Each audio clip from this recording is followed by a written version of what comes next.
There is now no country in the world that uses leaded petrol for cars and lorries. The UN Environment Programme has announced the toxic fuel has contaminated air, soil, and water for almost a century. It can cause heart disease, cancer, and stroke, and has been linked to problems with brain development in children. Most high-income countries had banned the fuel by the 1980s. But it was only in July that Algeria, the last country still to use leaded petrol, ran out. UN Secretary-General António Gute called the eradication of leaded petrol an international success story.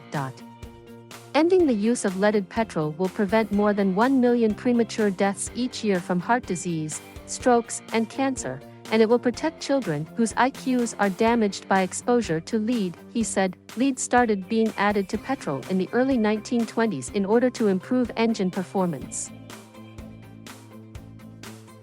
The alarm was raised as early as 1924, when 5 workers were declared dead and dozens more hospitalized after suffering convulsions at a refinery run by the U.S. oil giant Standard Oil. But despite this, lead continued to be added to all petrol globally until the 1970s. Wealthier countries then started phasing out its use.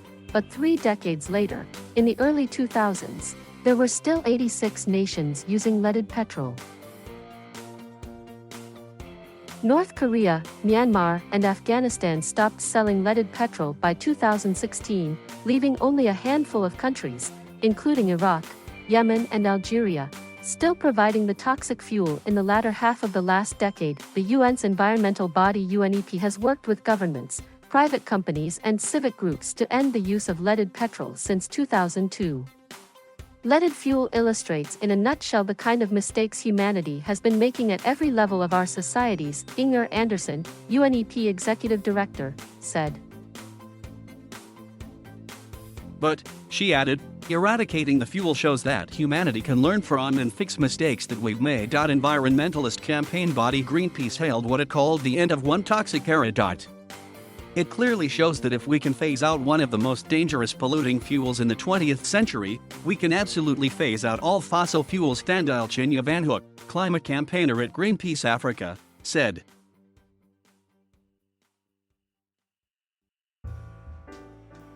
Thank you for watching. Please subscribe.